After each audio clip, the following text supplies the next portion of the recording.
Okay, are we live? Let's see here. Let me see, let me look. Is it rotted and covered in gook? Bob, Bob, Bob. We're live. Hey, Michael Reynolds. Hey, Beep Bop. Hello, everyone.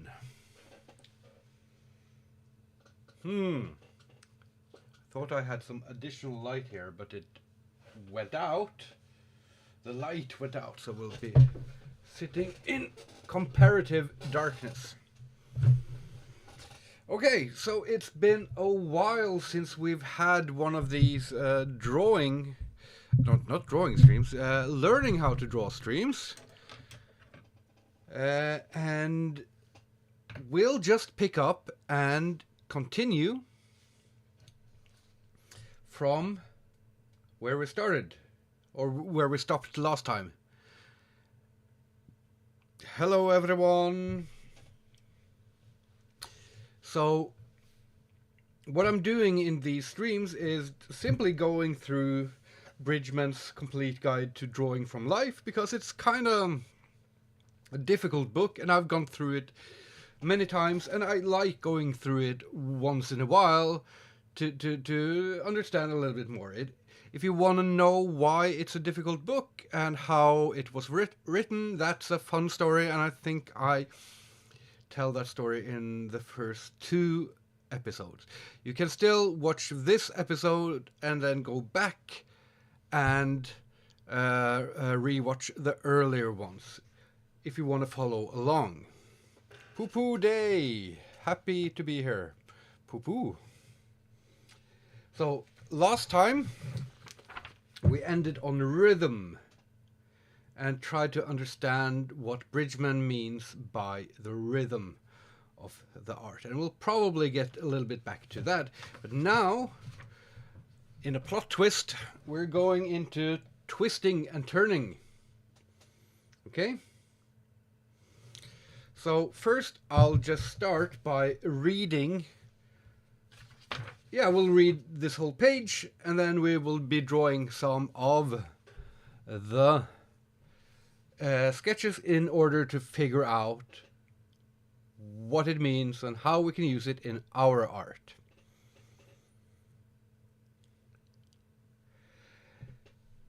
In a human figure, there are the masses of the head, chest, and pelvis. These are the masses we've been over in every stream so far. Each of these has a certain height, breadth, and thickness. Considered as blocks, these masses balance, tilt, and twist, held together in their different movements by the spinal column. As they twist and turn, the spaces between them become long, short, or spiral. So, where did I put the... I don't know where I put my silly little dolly that we made. Yeah, I find it, sorry.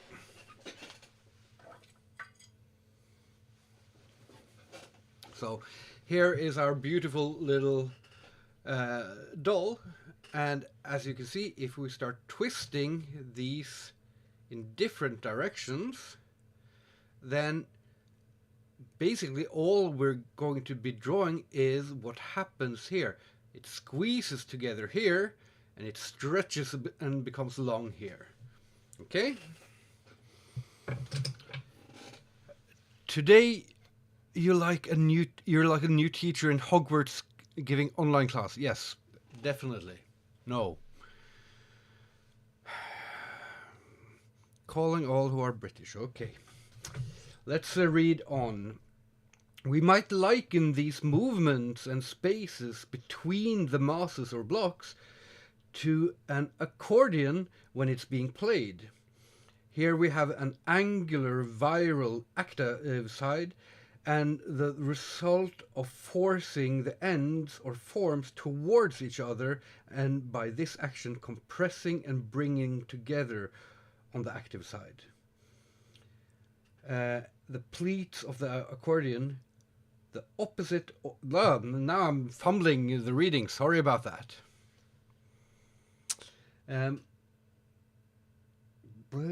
I need to understand this sentence before I read it.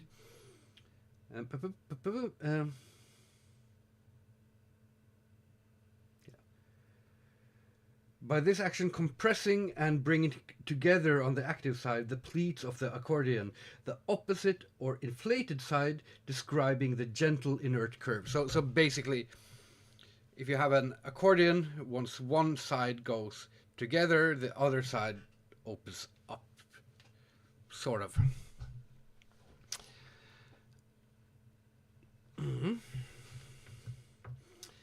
The blocks or masses of the body are levers moved by muscles, tendons, and ligaments. The muscles are paired, one pulling against the other.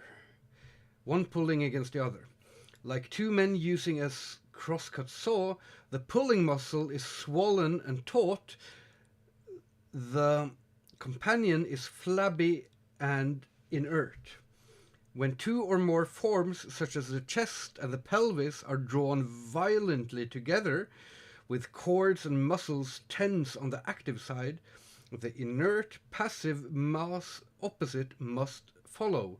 There is always to be considered this affinity of the angular and curved, objective and subjective, active and passive muscles.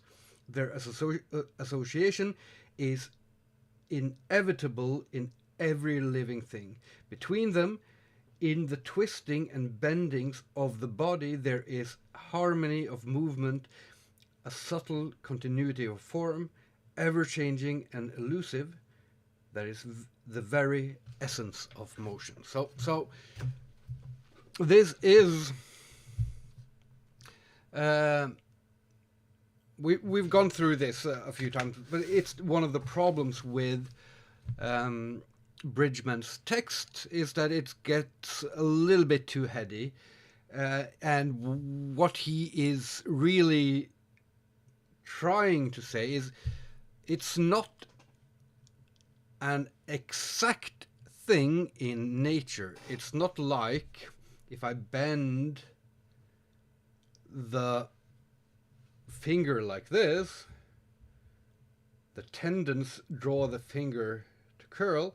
Yes, this becomes the active side, but it doesn't really remove the angular on the opposing or passive side. So what he's trying to say is more about how to capture that movement in the art. So we'll just start by sketching some of we'll start by sketching this accordion so you can see what he was talking about with, because accordions aren't as popular anymore as they were in the 1920s, I guess.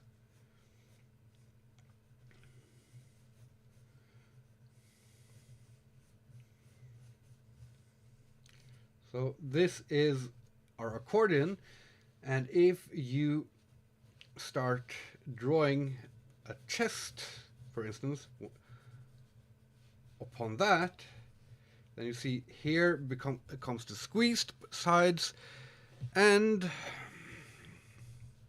here comes the stretched side. And what Bridgman does a lot of the time is say that we need to have a harmony here, that if this side is stretched, then the next part here should be the stretched part and this should be the active part. But that is in order to express a certain balance or harmony in the visuals.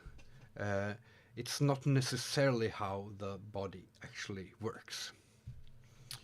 This is Bridgman's Complete Guide to Drawing, and you can go back to the earlier episodes to see it from the beginning. One side compresses, the other one contracts, yes.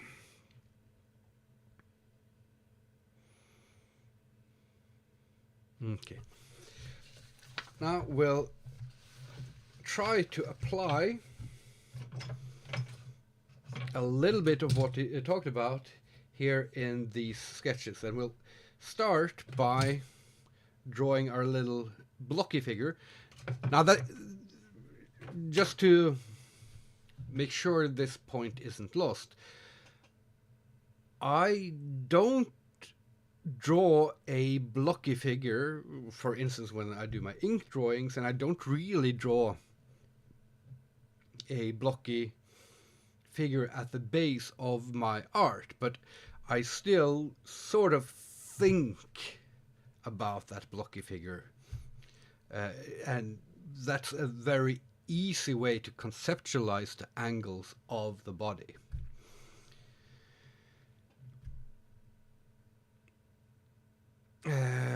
And if you want to draw me to draw requests, you can watch the live stream on Thursday and suggest things before that when I put up a community poll post.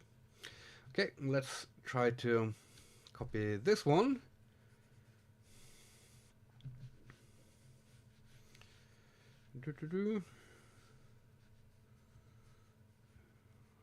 Leave it like this. And then as the torso is turned the other way, and that is a really special move he's doing there. So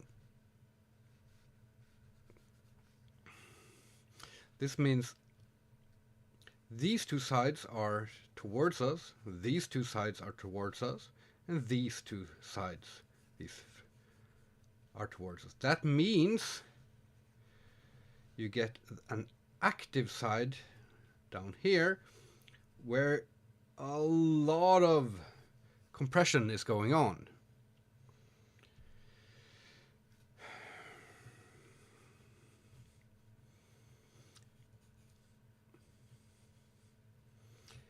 And you get the passive side where things are relatively stretched. And here you see there's the active side here, so therefore Bridgman puts the passive the next active side here because he likes the rhythm, and that's not necessarily a thing that you have to draw every time, but it is a good way of getting a sense of dynamics and movement into your art. Okay?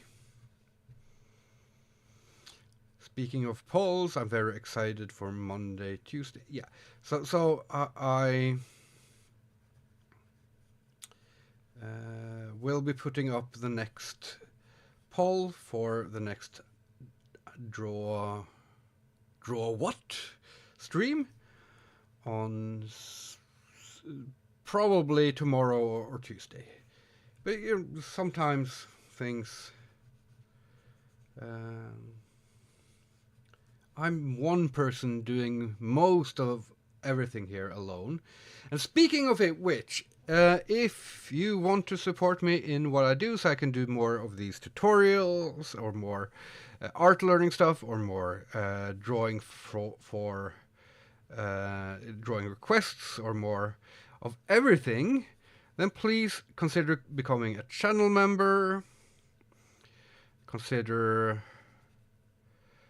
becoming a patron, and most of all, consider buying some of my originals from my webpage. That's probably the best way. Oh, I've toyed enough with this one, starting to get a little bit wonky here. Oh, we'll accept it still.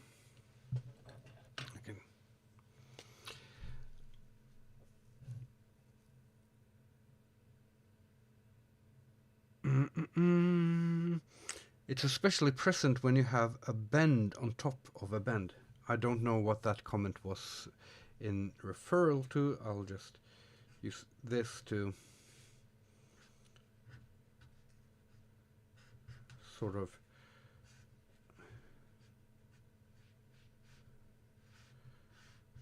highlight a little bit of what is going on here, because it was a messy drawing. Looks like a statue of a Greek god. Yes, these are very much based on the ideal of beauty from the Greeks and the Romans. And that is, of course, a bit bullshitty, but the principles here, as far as I've found, you can actually apply to any body shape. It's just that it's easier to see what the body is doing when you have a body with a low fat percentage and bigger muscles. Then it's easier to draw. Also, are we allowed to ask questions? Yes, you are allowed to ask questions, but preferably about how to draw. And we can save the other questions for other streams. And I think that today will be still a shorter stream, because I will probably just do this chapter, because I am still kind of exhausted after Oslo and after that little travel.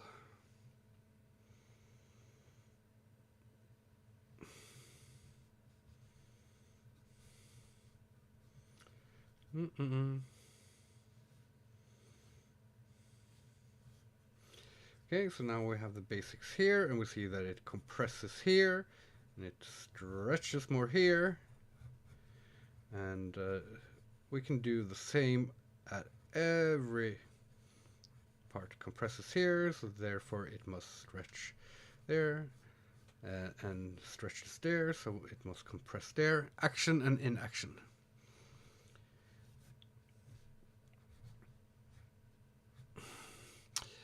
Anatomy is something I struggle with. You have to practice a whole ton on anatomy in order to get any good at it. And one of the reasons why I do these live streams is as an excuse for me to actually practice my anatomy drawing more, because over the last few years of doing so much ink, directly with ink drawing, my anatomy skills have probably degraded a little bit. They have at least not improved. There's a lot of skills I have that have improved, but just the basic knowledge of the anatomy has not.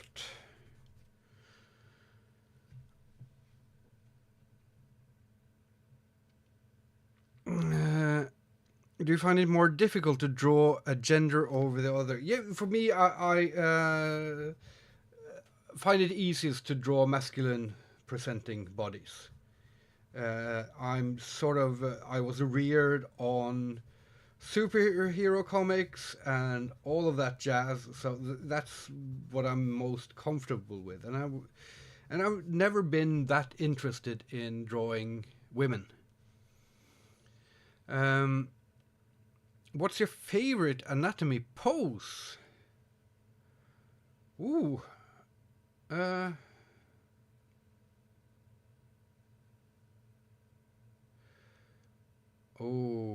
mean, my all-time favorites are these sort of poses where people are, for instance, caught in an explosion and flying through the air and trying to grasp. I love doing those types of poses where every limb is flying in another direction. Let's see what's happening with these. Okay. I'm more of a cartoonist, so all of this which I'm doing now is cartooning, and cartooning meant originally when you transferred sketches in coal from a cardboard or from the paper, the carton, the cartoon, and you transferred it with over to a canvas or the mural or wherever you were going to paint it. And then you had to exaggerate the line work in order to transfer it over. And it is that exaggeration, simplification and exaggeration, that is what we call cartooning.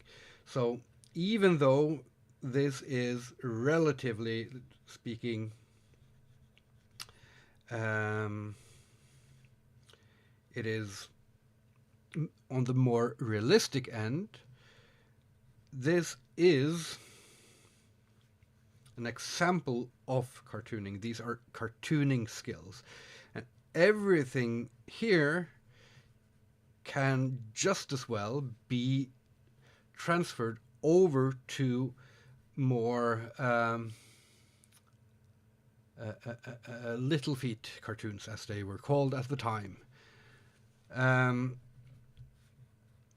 Yeah, so everything here is. These books were hugely, or these books and the classes Bridgman taught were hugely influential on all sorts of American comic book artists, American animators, American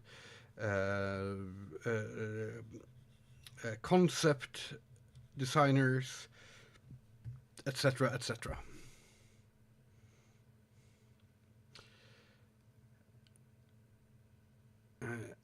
I'm trying to learn how to draw comic style. I'm really enjoy using the DCS New 52 and Rebirth stuff for reference, but I'm just starting, so it's hard. Yeah, so a lot of the anatomy you find in this one was crap.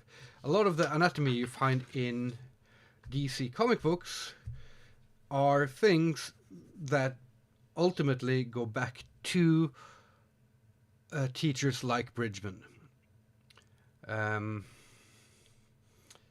He was especially influential on the comic book field because people like Jack Kirby, John Buscema, Frank Frazetta, and Will Eisner were inspired. Okay. Again, what we're looking at here is the turning and twisting of the different shapes. We're trying to find out how they twist and how they create an active and a passive side.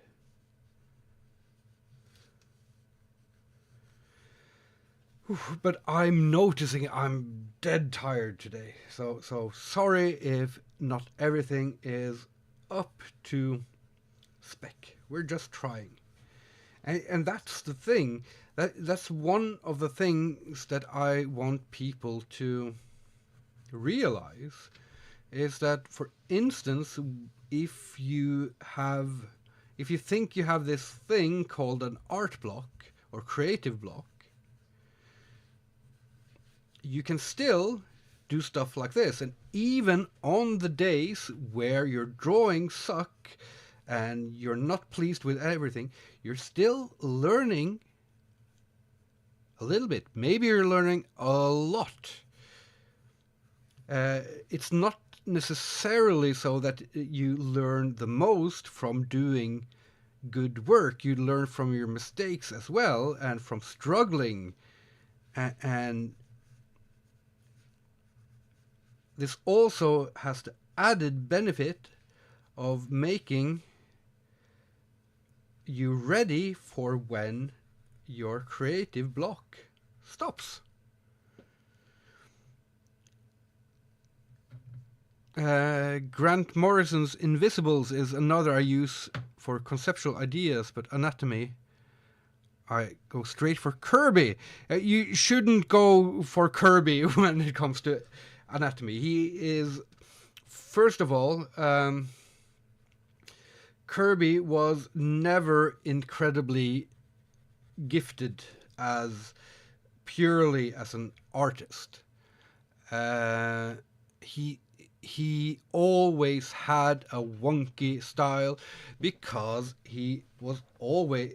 this is no slight against Kirby. He was always so enthusiastic and eager to draw the stories that things had to make way for his ideas. And one of the things that made way is anatomy. He took things like the bending of anatomy and stuff like that. He took that from, for instance, from Bridgman. But if you see the genius of Kirby is in his storytelling, in his ideas, in his compositions, in his way of moving the reader's eyes from one point to the next in the flow of the story. And if you want to see an example of how that's done, but with more correct anatomy, then look at John Buscema, because his great genius was, he was a great artist, but he also was among the first who understood what made Kirby special and translated it into a storytelling language that was a little less idiosyncratic.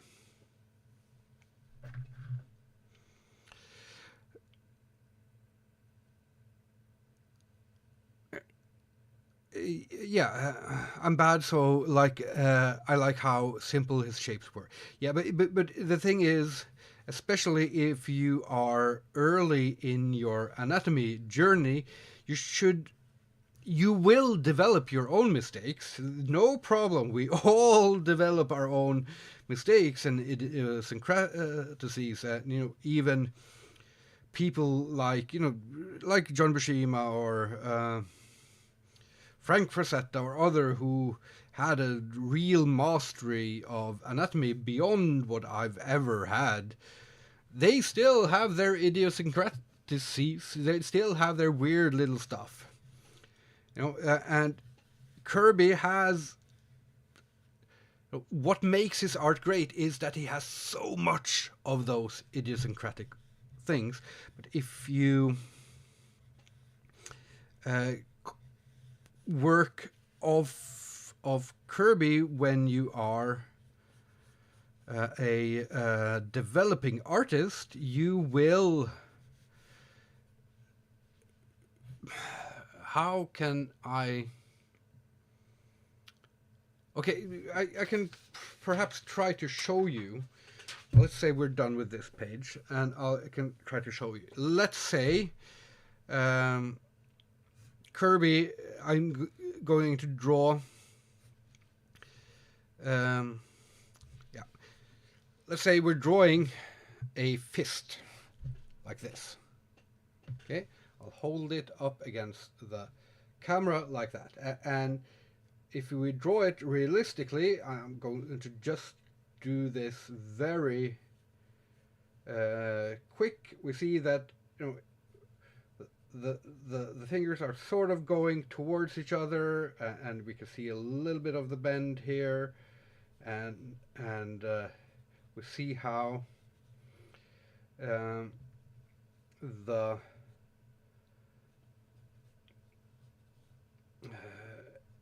yeah, how everything is sort of bulgy and um, sort of rounded. And then Kirby would take that and make it more blocky, and he would probably simplify things like the thumb, not draw it around there, but choose to simplify it.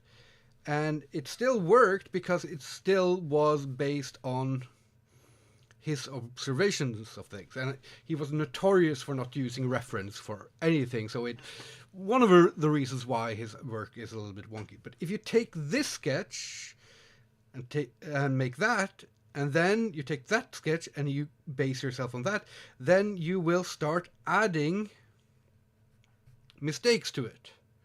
So because you're working with an extra layer of abstractions, you're inheriting some of Kirby's mistakes and idiosyncrasies, and adding your own to that, and that makes it sort of doubly bad, which is why a lot of artists working in comics or in other types of that art still says that no matter if you want to draw cartoony, you should learn the anatomy stuff. You should do life drawing. You should do all of that stuff. Because the more layers of abstraction you have between yourself and what you're trying to draw, the more wonky it gets in a way, and the less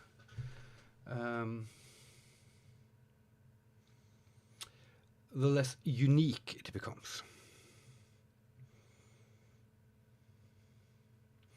The Kirby I know is a little pink orb creature, the most powerful creature in all of Nintendo. Do you think this book is good for someone who is new to anatomy in books, or would you recommend a different book? I would recommend getting this book and trying and failing to understand and draw the drawings. I would recommend drawing through this book many times. That's how I learned. There is probably some other book on the market that's better, but I think there's something here that at least is valuable for me.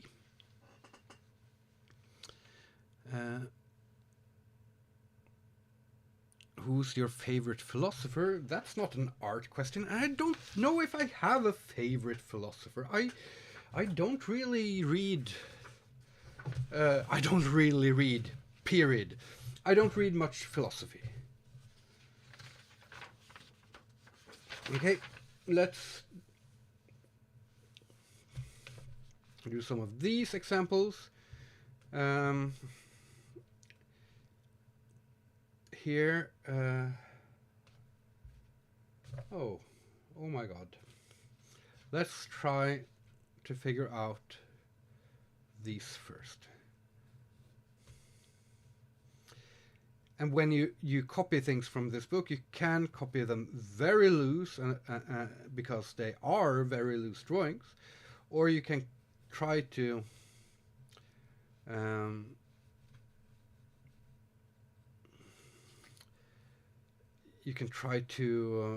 copy them much more detailed. And I know that one of the ways other artists are using this book is that they will copy the very rough sketches and then they will render them to completion, because there's no light and shadow here, for instance. There's no texture. There's nothing of that. So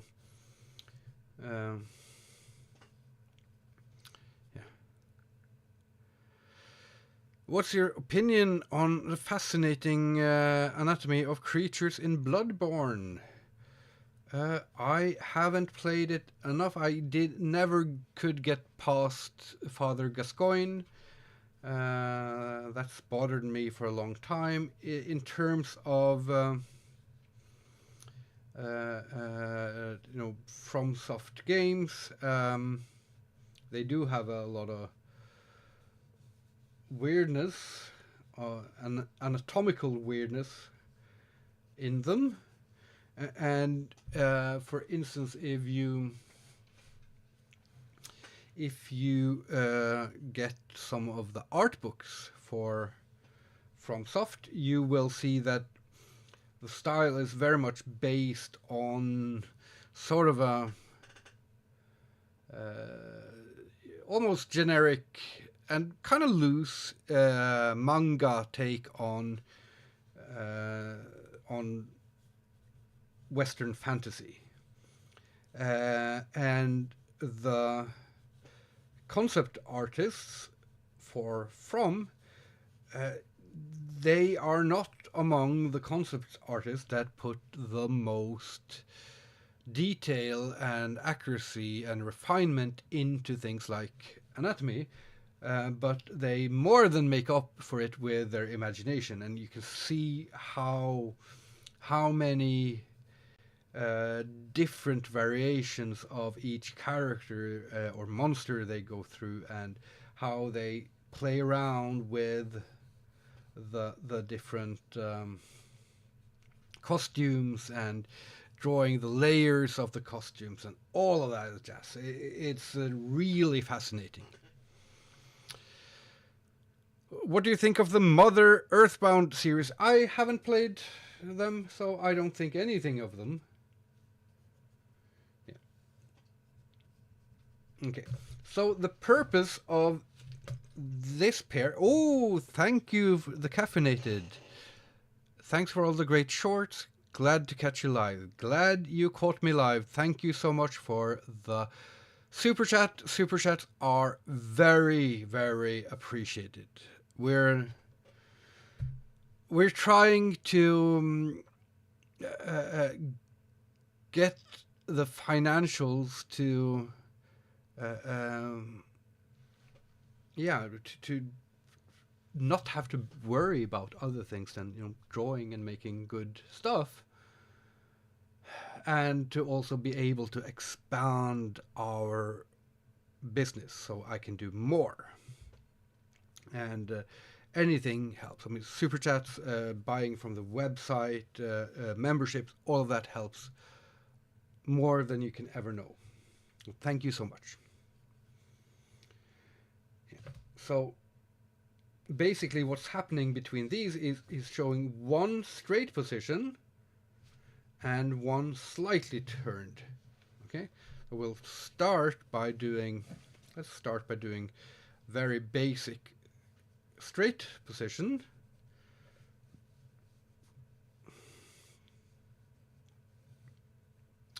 Have you read Berserk? No, too little.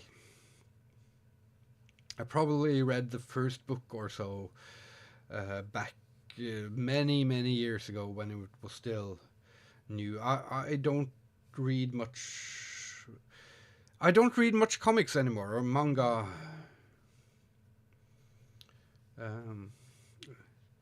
And that's not the fault of comics or manga. That's just when I quit being a comic book artist, it became really hard for me to read comics because my head just wants to think of all the comics things. So that's why I haven't really paid attention to comics or manga for years. So here is the basic pose, like straight-legged. But then if you tilt one of the shoulders down, you get this compression here, and you get the opposite stretch. So that is basically all I think he's trying to show with this one.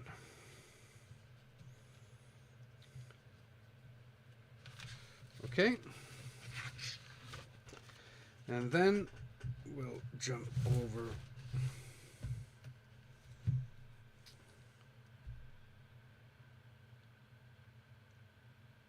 here, and is there like a wish list for where I can, for gear, when I can contribute when I get more scratch? There isn't, but that's a good idea.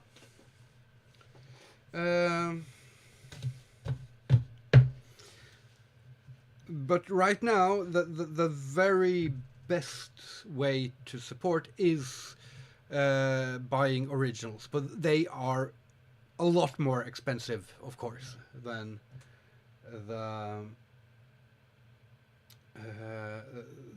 prints and merch and like stuff. How's it like living in normal? It's pretty normal. Living in normal. I was reading it while figuring out the joke I was going to reply, so I botched the joke. Arr. How is it like living in Norway? It's pretty normal. I don't know how to quantify. I haven't lived many other places, so yeah. The point with these sketches is to show this is the same figure as this, but from different with different twists. Twisting this way, and the legs are still the same. Is snow bothering? There's not much snow here.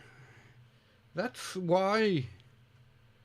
I mean, that's the whole thing about Norway, is that we have the Gulf Stream, which makes the winters pretty warm for being so far north, and also the bays or the fjords ice-free most of the year. All of the year. Cuff, cuff, Patreon. Patreon is a good way of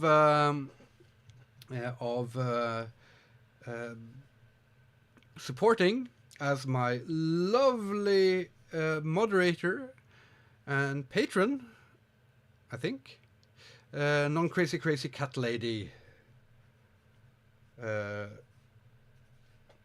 suggested. And I will, one of the things we've been talking about doing, as a business, we don't have any chance to pay people all over the world for doing stuff, but we do have chances, for instance, for people who want to moderate stuff like that, to give out some originals once in a while. But we need to make a system for it, so it becomes fair and understandable. Yeah.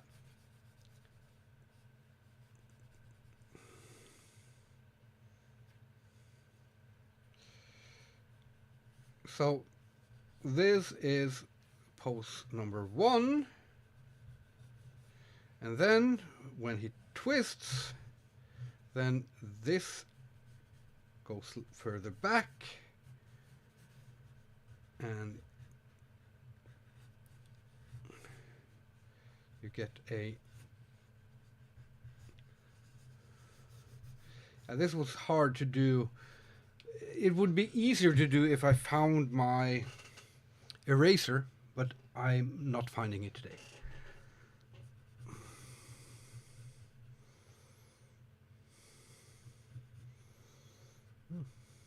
Yeah, so inland in Norway there is a lot more snow, but on the coastal side of Norway, not that much snow.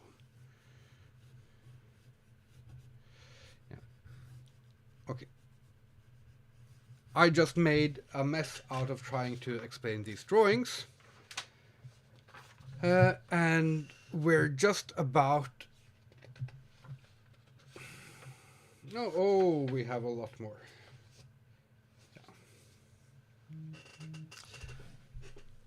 I'll just very quickly try to do these and show how... yeah, here is this pose from one side.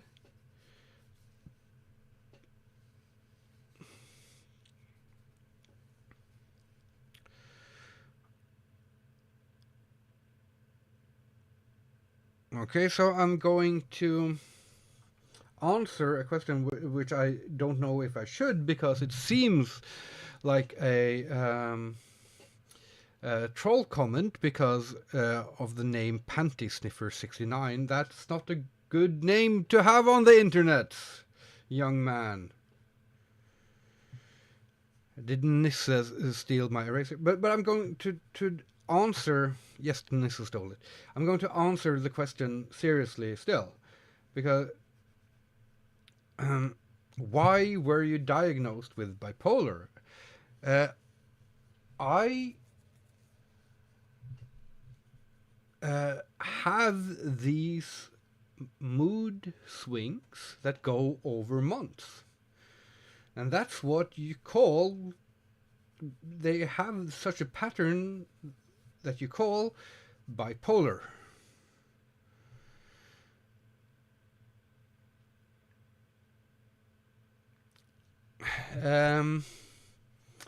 And I got... the reason why I got diagnosed was to figure out a little bit more of how I function, to be able to have something on paper when I try to get help, and also to seek out knowledge from others who have experienced similar things or live with similar problems. The reason to get a mental health diagnosis isn't to be defined by what that mental health diagnosis is.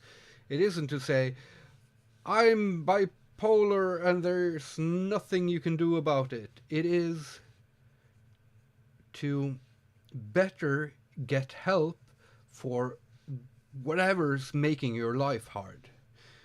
And, in my case, my head is making my life hard. Much more than any other element, my head is making it hard. With a Quagmire avatar, yes. Yeah, so I'm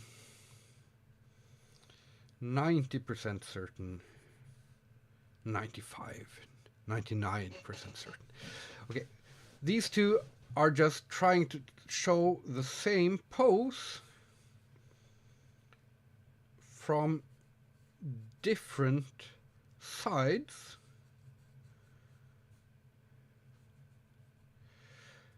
I've had people refer to their bipolar as unipolar. I've heard that phrase, but I haven't.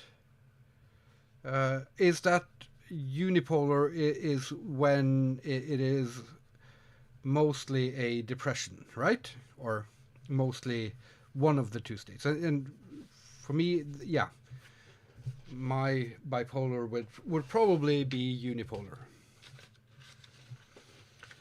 Not a troll. I love you. Thank you, not a troll.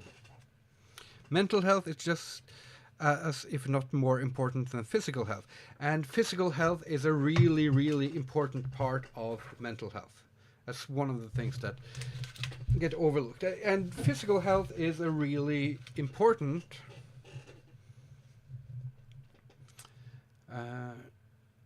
Panty Sniffer, you can change your nickname. Okay, so let's see what's happening here. I'm not going to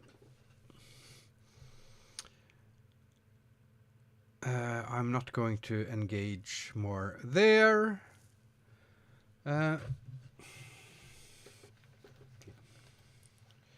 So start with the different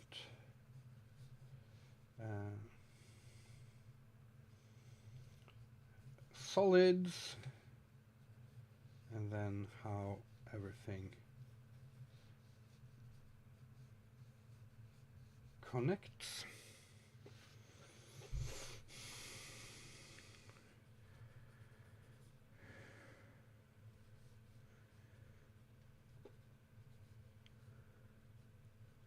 The table is watching you. Yes, you noticed.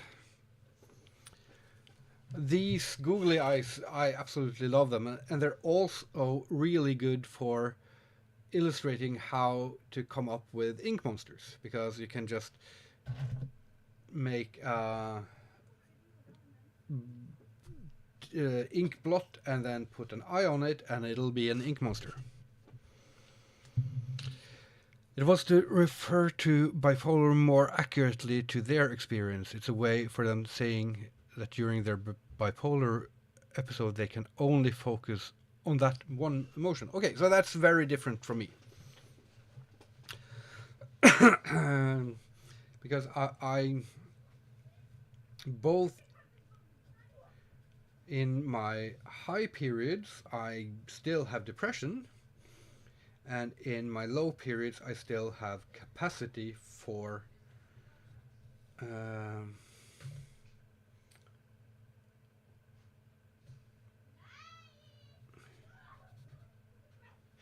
I still have the capacity for joy. Just it's not joy that I can sustain.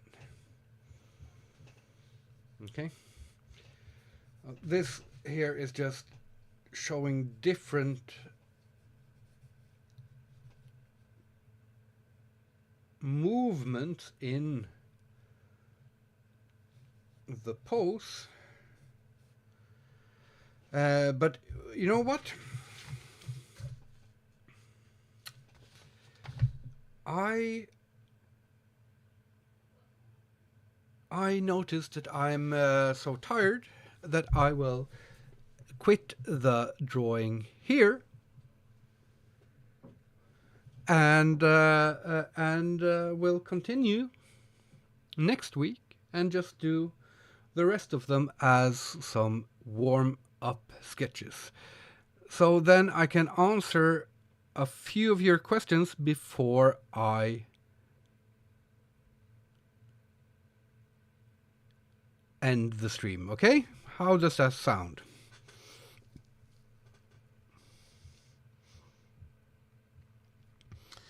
I got diagnosed with PTSD, and man, did all that help with my brain working against me. Yeah, for a lot of people, it can help to have sort of a label to put on why their brain is working against them. How can someone become a mod to help you? Well, the best way is probably to become a part of the Discord community, preferably through Patreon, because then I can actually put a real name to you, not just an account. Nice to meet you. I love your channel, and I'm an art student just starting my own YouTube channel. Good luck with that. It is important for artists these days to have a presence on things like YouTube. Hi, what do you recommend for aspiring artists? Have fun. Play around. Draw a lot. Draw a lot of different stuff. Use different tools. Use different techniques. Use different approaches.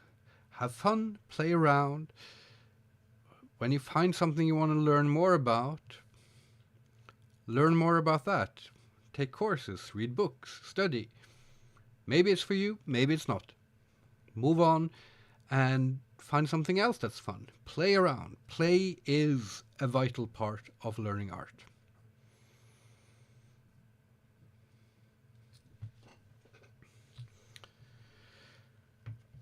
One good tip for artists getting started: don't give up once you make a mistake in a piece. See it through. Yeah, so I'm going to qualify that a little bit. So there are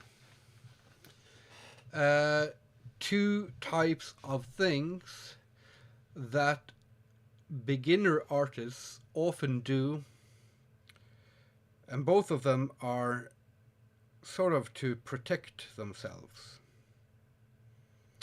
And none of them work to protect themselves.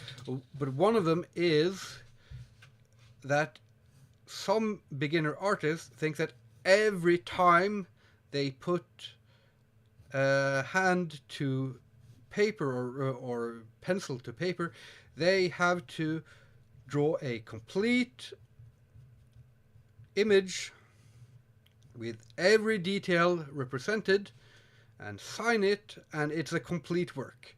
Every picture has to be a complete work. And that is a really lousy way to learn, because that's just not how it works. You have to do stuff that's just sketches. Sketches like these that are not supposed... I don't sign this sketch. Why would I? It's just a sketch. Okay? Sadly, I don't have access to Patreon. It's banned for us. Yeah, oh, sorry about that, of course. Well, be an active part of the community and post on my different channels and accounts, and so that I get to know you. That's sort of the important part. So the other fault that beginner artists do is, after a while, they start realizing that sketching is important, and then all they do is sketch. They never complete a work. And that's okay, but after a while, it becomes a defense mechanism, because the reason why they never finish anything is every time they try to finish something, it doesn't live up to what they thought they would be able to achieve. So instead of facing the loss of seeing how little you know, they avoid it by never finishing anything. And you always have an excuse for not finishing things. And you always have an excuse for why things didn't turn out as well as they could. That's the same for every artist, all the time. Every drawing I've made, I can give you 5 reasons why it's not as good as it should. But that's just making art. So even in a period where you're learning, you have to force yourself to make a finished drawing once in a while, because that's how you see how long you've come and how long you still have to go.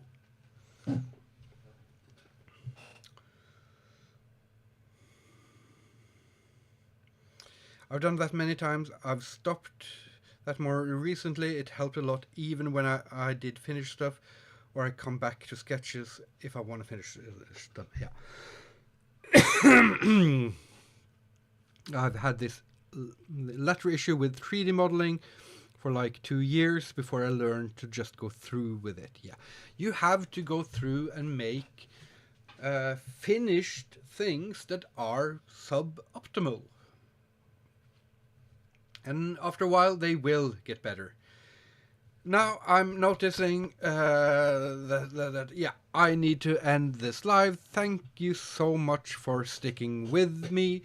I will be back on Thursday with another Draw What, where I draw your requests. And before that, there will be a poll up for what I'm going to draw.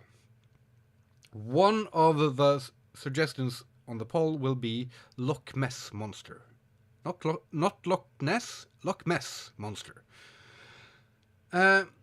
If you like this live and my other lives and my videos, please consider supporting. And also, all my art is available for free use under a Creative Commons license, so you can legally print it, download it, copy it, send it to your grandmother, make products of them, and sell my art even, as long as you attribute me, as long as you write my name. And that's one of the best ways of supporting me, is figuring out ways to use my art. We'll be back next week with more learning how to draw from Bridgman's Complete Anatomy. Bye bye, everyone.